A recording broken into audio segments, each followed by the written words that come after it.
Where were you when the Yorkie barked? That's not just how this story starts, it's how it drilled itself into my bones.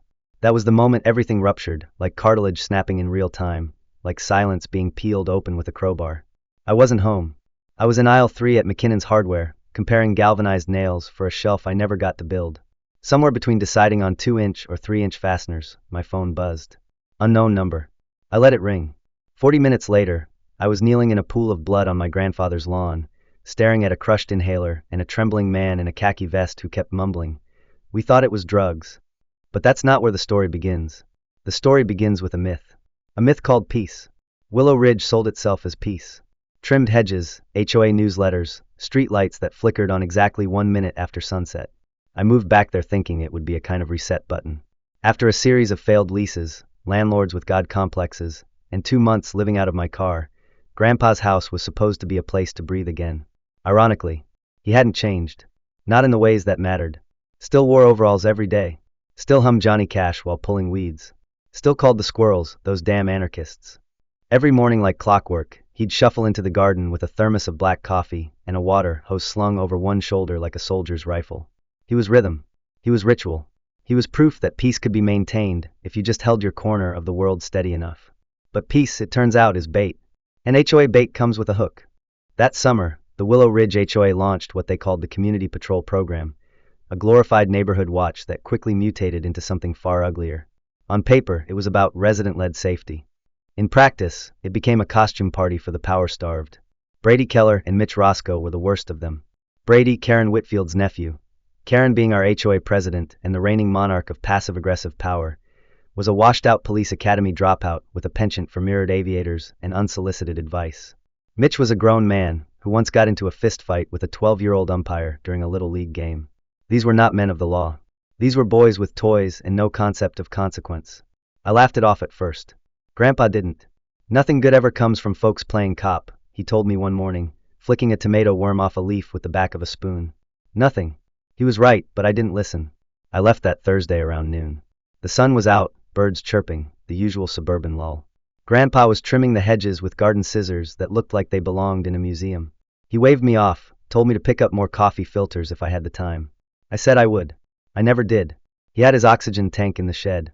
2 rescue inhalers. The same routine he'd followed for years. But routine is no match for men with badges they bought in bulk and fantasies they never outgrew. According to the official incident report, Brady and Mitch were patrolling the neighborhood in a borrowed golf cart when they saw Grandpa sitting on the porch using his inhaler. They claimed he was brandishing an unidentified aerosol device. That was their phrasing. Brandishing. Like a weapon. Like Grandpa was on the verge of launching a biochemical attack from a lawn chair. They approached. Told him they needed to confiscate the device for inspection. Grandpa said no. Told them to come back with a warrant. That's when it happened. The footage, captured by a neighbor's security cam, shows Brady lunging. Not walking. Not stepping.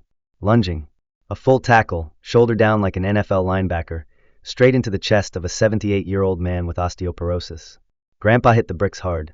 Mitch followed, landing knees first on his chest, pinning him down as if he were a threat, as if breathing in front of your hydrangeas was now a criminal act. There's no sound in the footage, just movement. You can see Grandpa struggling. You can see his mouth form the word stop. You can see the moment his body goes still. But what the footage didn't capture, what no one could have expected, was the damn Yorkie. Mrs. Lively's teacup dog had been barking non-stop since the moment the golf cart pulled up. When the yelping turned frantic, she looked outside. Saw 2 men on top of someone. Thought it was a homeless man being attacked. Called 911. Saved his life. The paramedics arrived 11 minutes later. Grandpa was unconscious. 2 ribs punctured his left lung. His hip was dislocated. His face looked like a watercolor painting left out in the rain, bruises blending into bruises. One of his inhalers was shattered on the walkway. The other was missing. When I arrived, the driveway looked like a crime scene from a show too graphic for network television. Blood on the pavers. The garden hose still running. A pair of work gloves tossed aside. And there, beside the flower bed, sat a crying man in a tactical vest with a laminated badge and red on his hands. "We thought it was drugs," he whispered. As if that changed anything. As if suspicion was permission. I don't remember parking. I barely remember walking into the ER. What I remember is the beep of the heart monitor, the compression wrap on Grandpa's chest, and the look on his face, slack, drained, almost like he'd already left. The nurse told me he had a 50-50 chance of making it through the night. Karen Whitfield showed up the next morning with a fruit basket and a rehearsed smile. She wore a cream cardigan and pearls, like she was heading to Sunday brunch, not a trauma ICU. "I'm so sorry," she said, clasping her hands like a preacher. "There's been a terrible mix-up." I didn't say anything, just looked at her, watched the way she scanned the room, like she was already calculating PR damage. "The officers thought he was a trespasser," she continued, "and perhaps on drugs." That's when I snapped. He was watering his carrots. Was the hose suspicious too? She blinked. The smile twitched. You know how things can be misinterpreted in the moment. Misinterpreted. Like broken ribs and dislocated hips were just clerical errors. "We're investigating internally," she added. Of course they were. The fox investigating the henhouse. "I want names," I said. "I want footage. I want the full report." She shook her head. "They're volunteers. We don't have that infrastructure." But they had badges. They had body cams, never activated. They had tactical vests and stun batons. And now they had blood on their hands. That night, I didn't sleep. I sat beside Grandpa's bed with a notepad, writing down everything I could remember. Names, times, phrases, every detail, every flicker of memory. I called a friend in Baton Rouge, a lawyer. I called a guy I knew from my old job, who owed me a favor. And I made a vow. They might have shattered 23 bones, but they wouldn't walk away with this like it was a misunderstanding. Not in my house. Not in this town. Not while I still had breath, and unlike Grandpa, I didn't need an inhaler to catch mine. I just needed time. And lucky for me, they'd already handed me everything I needed. The Yorkie barked. The silence broke. And I was just getting started. I didn't go home after that first night. Not really. I moved through the hours like a ghost trapped in fluorescent light, surviving off vending machine coffee and rage that simmered just beneath the surface of my skin. The nurses got used to me sleeping in the plastic chair beside Grandpa's bed, though sleep was a generous term for what I did.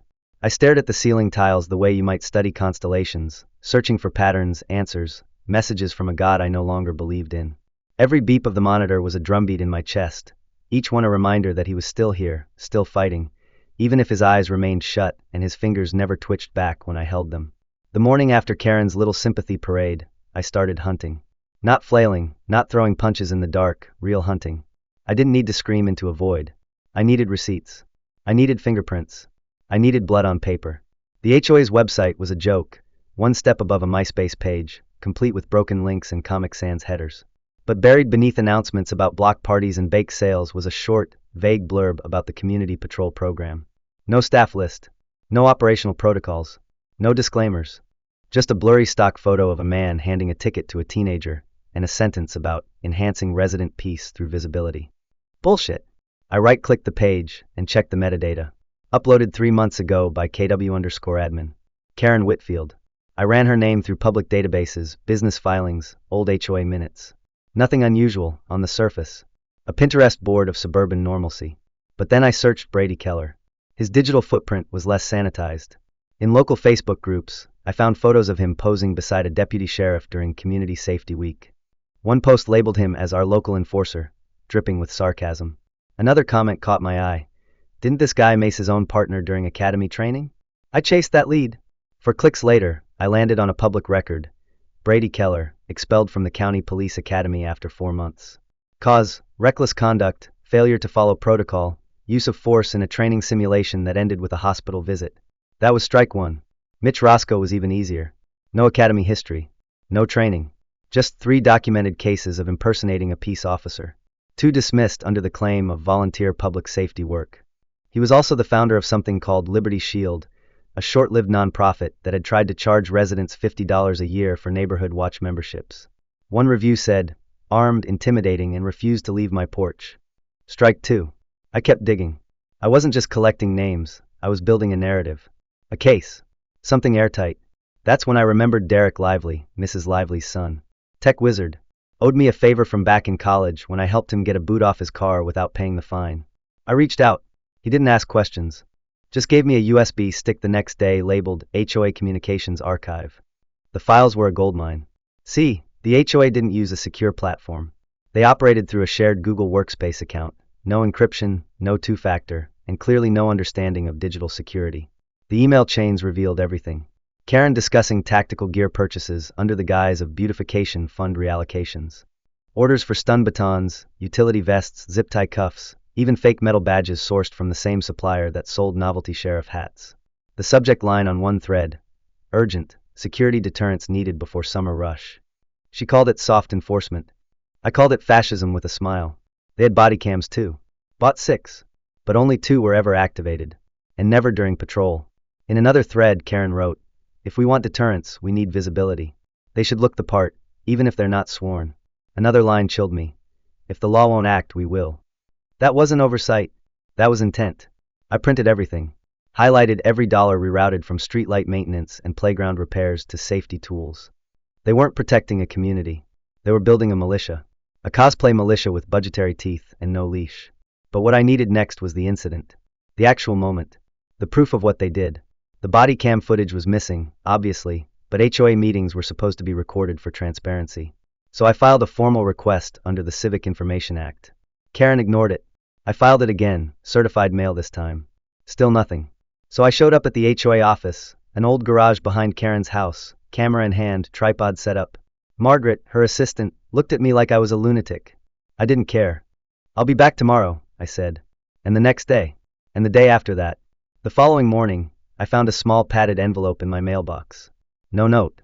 Just a USB drive labeled HOA Records Q2 Q3. I didn't even go inside. I plugged it into my laptop on the porch and started watching. The footage was damning. Karen on camera, pearls around her neck like a noose, saying, "We need to be proactive about deterrence, especially with problem houses." She didn't use Grandpa's name, but she didn't have to. In another meeting, Brady stood in front of a PowerPoint slide labeled Engagement Protocol. His voice flat, rehearsed. "If someone refuses to comply, we escalate. Verbal, physical, then subdual." The room didn't flinch. They nodded. They agreed. It wasn't a fluke. It was a plan. I knew then that this wasn't just a case of 2 idiots overstepping. This was systemic. I called a local news outlet. They didn't bite yet. I needed a bigger stage. Lucky for me, one was already scheduled. The next HOA board meeting. Open to all residents. Held in the community clubhouse. I printed copies of everything. Emails. Receipts. Meeting minutes. I edited the neighbors' footage into a short clip. Added subtitles. Enhanced the lighting. I was ready. Word had already started to spread. Whispers over trash bins, murmurs on dog walks. People wanted answers. So when Thursday rolled around, the clubhouse was packed. Folding chairs added, windows fogged with breath. Karen sat at the head of the table, flanked by 2 board members who looked like they hadn't slept in days. I waited until public comment. Raised my hand. "I'd like to speak on the community patrol program." Karen tried to shut me down. "That's not on the agenda," she said. "It is now," I said. I walked to the front. Plugged in my laptop. Hit play. The video filled the screen. Brady and Mitch walking up the driveway. No audio, but the footage was clear. Grandpa on the porch, inhaler in hand. Brady shouting. Grandpa refusing. The tackle. The fall. Mitch's knees on his chest. Then stillness. Silence. No one in the room moved. When the clip ended, I turned around. "This wasn't a misunderstanding," I said. "This was an attack. A premeditated escalation. Funded by this board. Covered up with our dues." Someone gasped. Another stood. "They used our money for this?" Karen slammed her gavel, voice rising. "This meeting is adjourned." But no one left. They stayed. They started asking questions. I answered every one. I passed out printouts. I named names. The room didn't erupt. It shifted. It aligned. I didn't need to shout. I just had to show. They did the rest. That night, I went back to the hospital. Grandpa was still out, still breathing through machines. But something felt different. Something had begun. The first crack in the wall. The first shift in the ground beneath the HOA's throne. And I knew, that if I kept pulling, it would all come down. By the time the whispers turned into full sentences, I'd already started keeping a second notebook. This one not for facts or timestamps or screenshots, but for names. Real people. Neighbors. Witnesses. Victims. Every time someone knocked on my door with a story, I wrote it down. Not just because I needed their testimonies, but because I wanted to remember who they were before all this. Before our street became a battlefield of manicured lawns and bureaucratic warfare. The Monday after the HOA meeting, I found a folder taped to my front door. No note. Just a heavy, overstuffed manila envelope with the words, "You're not alone," scribbled in Sharpie. Inside, 2 years' worth of HOA citations issued to Mrs. Bellinger, an elderly widow with a quiet voice and a mailbox 3 shades lighter than regulation blue. She'd been fined over $600. Pages and pages of infractions, most of them so minor they barely made sense. Improper flag placement. Excessive wind chime usage. Hostile leaf overgrowth. I added her to the list. That afternoon, Mr. Watkins, a retired fire chief who lived 2 blocks down, stopped me on my way back from the hospital. He didn't say much, just handed me a photo. His teenage grandson sitting on the curb, hands zip-tied behind his back, with Brady standing behind him like a hunter posing with a trophy. The alleged offense? Skateboarding near the clubhouse after sunset. Detained, they said. With what authority, I asked. A laminated badge from a novelty website? That night, I dug deeper. Karen's digital trail was cleaner than expected. Someone had clearly advised her on what not to post. But she'd made one mistake. An internal spreadsheet, titled Ongoing Compliance Concerns, hidden in the metadata of a budget report I'd pulled from the HOA Dropbox. 15 names. 15 addresses. Each labeled with offenses ranging from excessive vegetation to non-standard curtain color. Grandpa's name sat at the top. Beside it, refusal to address overgrowth. Recommends secondary inspection with medical review. Questionable activity observed. Medical review? I stared at the phrase until the letters blurred. What in God's name was a homeowners association doing recommending medical reviews? That phrase became my obsession. I printed it out, highlighted it, took it with me to the hospital. I read it aloud to Grandpa, who still hadn't woken up. They thought you needed a wellness check, I whispered, because you breathed wrong near a tomato plant. I returned to the HOA site, combed through every page. That's when I found it, buried under the Community Outreach tab, written in cheerful, legally ambiguous language, the Wellness Safety Initiative. Launched 1 month before the patrol program. According to the description, the initiative allowed HOA board members to observe and report potentially concerning behaviors related to health or safety risks to the greater neighborhood. Nowhere did it define what concerning meant. No oversight, no process, just a blank check for surveillance. That was when I knew I needed more than printouts. I needed firepower, real legal teeth. Sharon North was recommended by a friend of a friend, a civil rights attorney with a reputation that made HOA boards tremble. When I showed her the footage, the documents, the audit notes, she didn't blink. She just opened her briefcase, pulled out a legal pad, and started writing. We're going to sue them into the next century, she said. This isn't just civil negligence. This is a conspiracy to impersonate law enforcement and violate constitutional rights. Within 48 hours, she had drafted a complaint. Civil conspiracy, assault, fraud, unauthorized surveillance. We filed on a Thursday. Karen was served Friday morning while pruning her hydrangeas. According to Derek, who hacked her ring cam for me, she didn't even flinch. But the neighborhood did. Within a week, 2 HOA board members resigned. Personal reasons, they claimed. But I knew better. Word travels fast in a cul-de-sac. That left 3 empty seats, and a suddenly very vulnerable queen bee. Then something unexpected happened.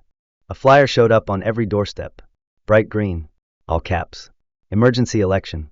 Entire board vote. Special session. Normally these meetings drew a handful of retirees and the occasional pissed-off dog owner.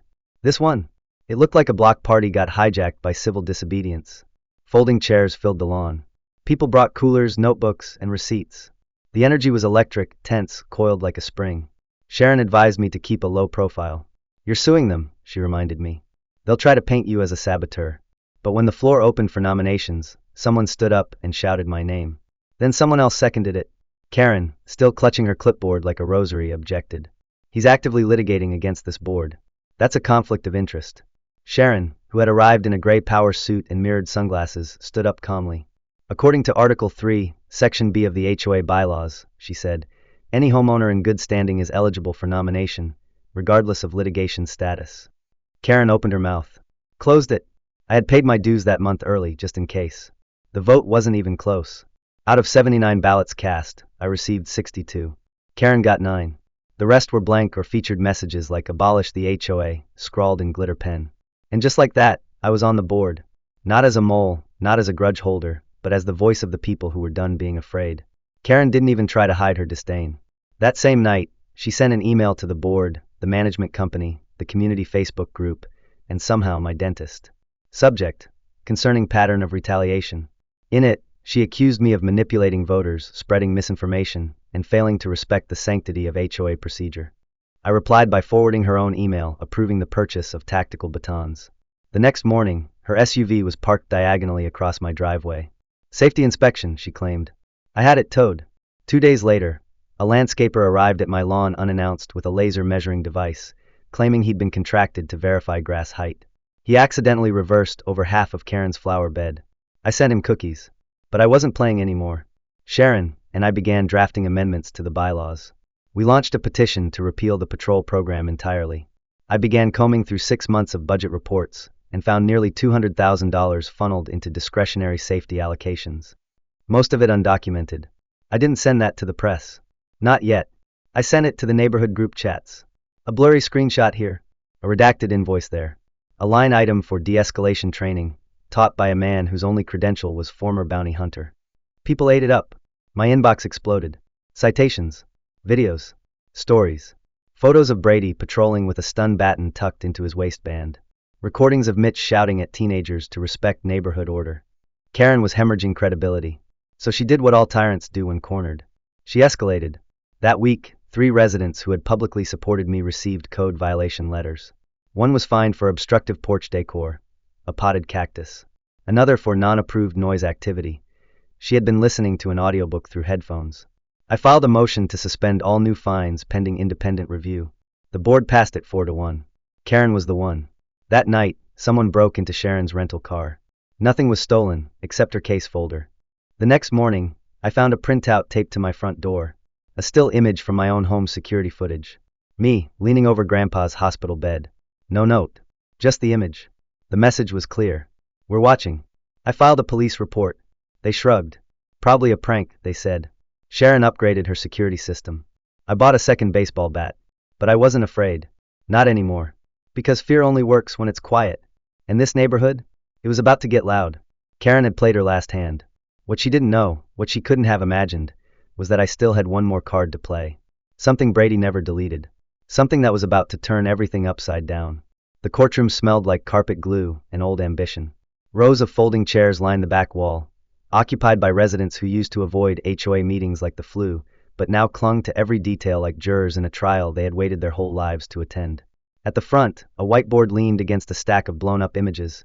Photos of my grandfather's shattered flannel shirt, the bruises on his ribs, a grainy freeze frame from the security footage that showed Brady's knee pressed into his chest. I didn't want to look at it, but I couldn't look away either. This wasn't just a civil suit anymore. This was a reckoning.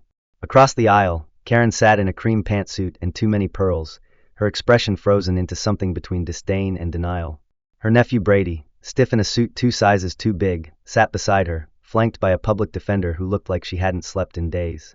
The judge, a silver-haired ex-Marine named Ford, presided with a voice like gravel and eyes that saw through everything. He didn't raise his voice. He didn't need to. He just waited, like a man who'd seen enough lies to recognize the truth by the way it made people squirm. Karen's lawyer, a private hire who looked like his suit cost more than most cars in the parking lot, opened with what he called a tragic misunderstanding rooted in neighborhood safety concerns. He claimed my grandfather had been repeatedly observed using an unknown inhaler device in a way that alarmed community patrol volunteers, and that the confrontation was unfortunate but conducted in good faith. I almost laughed. But then I glanced at Grandpa's wheelchair beside me, empty, and remembered the way he used to whistle while checking the tomato vines. I remembered the silence of the hospital room. So I didn't laugh. Our side opened with the footage, high resolution, audio enhanced, and looped for clarity. Brady shouting, "Drop the inhaler or die." The sound of impact. Grandpa's body hitting the walkway. Mitch's voice saying, "Hold him down." We followed with medical records. Fractured ribs. Dislocated hip. Contusions. Bruising along the spine. Lacerations on the forearms. Every injury labeled with clean white arrows, presented like trophies in a case study on cruelty. Then came the inhaler fragments found in Brady's trunk, alongside a clipboard listing non-compliant residents, with my grandfather's name at the top and a note that read overdue correction. Karen's team objected to the list, claimed it was contextually ambiguous. Judge Ford didn't even blink. "Let's see where it leads," he said. It led straight into hell. Sharon subpoenaed Brady's phone records. 3 deleted voice memos recovered by the state's forensic team. The first, Karen's voice calm and direct, saying, "Check the perimeter of 471 Maple. If that oxygen tank's still visible, you know what to do." The second, "I don't care if he's old. Compliance is compliance." The third whispered and fast, "If this goes sideways, you were acting alone. Understood?" That was the moment the case shifted. Karen's lawyer tried to sever the HOA's liability from hers. Filed a motion to distance the board from her personal decisions. The judge denied it. During recess, their lawyer walked out and didn't return. Karen represented herself for one long, excruciating day. She stumbled through cross-examinations. Asked a paramedic if it was possible my grandfather had tripped on his own. "Ma'am," the medic replied, "his ribs were pointing the wrong direction." On day 5, Brady cracked. He returned from lunch with red eyes and a whispered deal. He took the stand under oath and folded like wet cardboard. Said Karen had threatened to raise his dues. Said she told him to make examples out of people. Said she called it corrective outreach. The room didn't gasp. It rumbled. The sound of disbelief hardening into fury. Judge Ford slammed his gavel. One more outburst, and I will clear this courtroom. Karen didn't look up. She just stared at the table, as if by not meeting anyone's eyes she could vanish into her own silence. The jury didn't take long.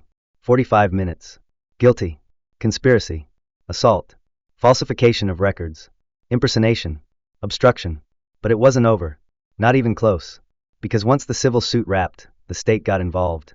The Attorney General's office reviewed the evidence, every email, every recording, every line item in the budget that described tactical gear as compliance enhancement. They found that the stun baton used on Grandpa had been illegally modified to deliver more voltage than allowed for civilian use. They reviewed the HOA's wellness initiative and declared it an unauthorized surveillance program targeting elderly and disabled residents. When the forensic psychologist delivered his report on Karen, it included the phrase persistent authoritarian tendencies disguised as civic responsibility. That changed everything. What began as a civil claim transformed into criminal charges. Aggravated assault with lethal intent against a vulnerable individual. In our state, that carries a maximum sentence of life imprisonment or death. 2 months later, we were back in court. This time under state prosecution. This time with news cameras outside and protest signs on the lawn. Inside, the courtroom buzzed with tension. Karen, now in an orange jumpsuit, looked thinner. Her pearls were gone. Her defiance, too. Just hollow resignation behind those eyes. The prosecution played the audio again. Her voice saying, "I don't care if he's old." Then the footage. Then Brady's testimony. Then the spreadsheet. Then the audit trail. When the judge asked if I wanted to speak before sentencing, I stood. I hadn't planned anything. I just walked forward and spoke from the ache in my chest. I didn't talk about the tackle. I didn't talk about the crushed bones. I talked about the mornings. About Grandpa making toast with one hand and checking the porch for snails. About the way he still flinches when a car backfires. About how he asks, every time I visit, if the patrol is gone yet. I ended with this. Karen Whitfield didn't just break bones. She broke faith. Faith in community. Faith in decency. Faith that you can water your garden without someone turning it into a battlefield. The room was still when I finished. Judge Ford adjusted his glasses and looked straight at Karen. His voice was calm but final. Due to the severity of the offenses and the intentional nature of the acts, the court sentences the defendant to death by electrocution, pending appeal. No one moved. Karen didn't cry. She didn't protest. She just sat there as if her body had finally caught up with the truth. 1 week later, Grandpa woke up. His first words were, "I told you not to let those idiots near my carrots." I cried. I laughed. The doctor said he might never walk unassisted again. Grandpa didn't care. "Just get me to the tomatoes," he said. "I'll crawl if I have to." And every morning since, when he uses his inhaler, he lifts it first like a toast. "To breathing," he says. And I answer back. "To freedom." Grandpa's hydrangeas were blooming again by the time the death sentence was confirmed. Late spring had painted our yard in defiant colors, lavender, blood-red roses, climbing ivy that refused to obey HOA fence lines. The house still smelled like antiseptic and gauze, like healing in slow motion, but he was home, damn it, and that meant something. He could walk about 6 steps at a time with his walker, wheezing slightly as if every breath was a negotiation, but his grip was firm and his eyes sharper than they had been in weeks. He kept the inhaler on a red lanyard around his neck now, like a badge of survival. "If they ever come back," he muttered one morning, "I'll spray 'em straight in the eyes." I didn't laugh. I wanted to. But the thing about surviving is that it doesn't come with a punchline. The court proceedings weren't over, not completely. Karen's legal team filed motions, appeals, constitutional challenges. Every last desperate move you'd expect from someone who'd ruled her cul-de-sac like a fiefdom and couldn't understand why the villagers were at her gate with torches. But none of it held. The recordings, the financial records, the spreadsheet of non-compliant residents with violent annotations, they spoke louder than any argument her lawyers could muster. The state upheld the verdict. Karen would die in the chair, and the HOA, as it had existed, would die with her. But something stranger happened in the vacuum she left behind.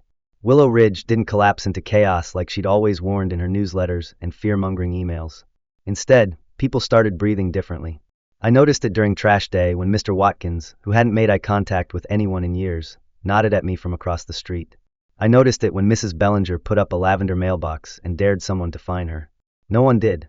The HOA board was gutted and rebuilt. Not just replaced with new faces, but transformed into something with transparency, oversight, limits. The first thing we did was eliminate the community patrol program. Unanimous vote. The next was freezing all fine collections and initiating a formal review process. That part was trickier. Some residents still clung to the old rulebook like it was scripture. But most had seen enough. Most had bruises you couldn't see, shame for staying quiet, guilt for looking away, a gnawing fear that they could have been next. Then came the reckoning no one expected, the federal audit. Someone, I never found out who, had submitted our case to the Department of Justice. 2 agents showed up in suits so sharp they could slice drywall. They weren't interested in the drama. They wanted numbers, documents, patterns. They took statements. They took the HOA's bank records. They even took the zip-tie cuffs we found in a storage unit behind the clubhouse. What they found shocked even me. Karen had been rerouting funds for years. Not just into safety equipment, but into side ventures. Off-the-books landscaping contracts. Payments to shell companies that didn't exist on paper until 2 weeks before receiving checks. One of them was registered under Mitch Roscoe's cousin's name. Another was connected to a dummy nonprofit Brady had tried to relaunch called Citizens for Neighborhood Vigilance. The DOJ issued subpoenas. Indictments followed. Brady agreed to cooperate fully, trading information for reduced sentencing. Mitch fled the state, but was caught trying to cross into Arizona with a duffel bag full of burner phones and a stun baton he claimed was for camping emergencies. Karen didn't speak during her final confirmation hearing. She faked chest pains, delayed the inevitable by 2 weeks, but the outcome never changed. The prison confirmed her execution date. A public notice was posted online. They offered seats in the observation gallery to the community. I didn't go. I thought I might. I thought I'd need to see it, need to feel the closure in my bones. But when the day came, I stayed in the garden with Grandpa. He watered the tomatoes while I pruned the roses. We didn't say much. We didn't need to.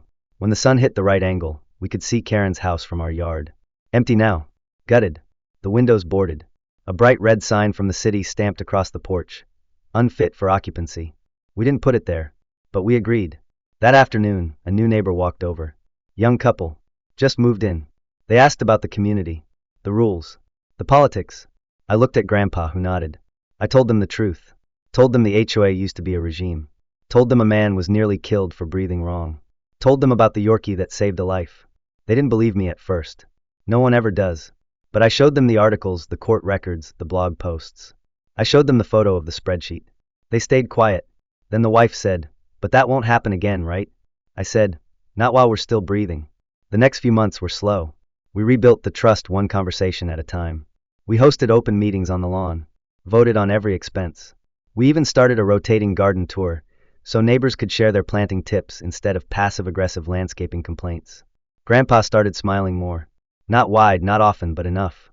Enough to remind me that healing doesn't come all at once. It arrives in fragments, in little acts of resistance, like hanging a wind chime 2 inches too low, like painting your shutters teal, like saying good morning to a stranger, even when you're not sure they deserve it. I kept writing. Not just records or reports, but the full story. I didn't want it to be buried in local forums or court transcripts. I wanted people to know. I wanted someone in another neighborhood, someone with a clipboard-wielding tyrant breathing down their roses, to read it and realize they weren't crazy. They weren't alone. That the HOA wasn't always right. That sometimes order is just fear wearing a name tag. Karen died quietly. No last words. No family in the chamber. The news didn't run the story on primetime. But online, it spread. A podcast episode, a Reddit thread, a YouTube documentary titled The Garden That Fought Back. They interviewed me. Interviewed Grandpa too. He hated it. But when the camera was off, he said, "Think they'll listen?" I said, "They already are." That winter, snow dusted the yard like powdered sugar. Grandpa added bird seed to the porch steps. If the squirrels are going to steal, they might as well do it out front. And when spring came again and the vines began to crawl, he looked at me and said, "We didn't win because we fought. We won because we stayed." And maybe that's the lesson. Maybe the world doesn't change with courtrooms or cameras or gavel strikes. Maybe it changes in the staying. In refusing to be pushed out of your garden. In knowing that breathing isn't a crime. That tomatoes aren't threats. That peace isn't passive. It's protected, not by uniforms, but by people who refuse to look away. So now, every time Grandpa raises his inhaler, he holds it up like a glass of wine. To breathing, he says. And I raise my coffee mug back. To never needing permission again. And we sit in the garden that almost became a grave, and we grow things. Because that's what you do when they try to bury you. You plant. You root. You bloom anyway.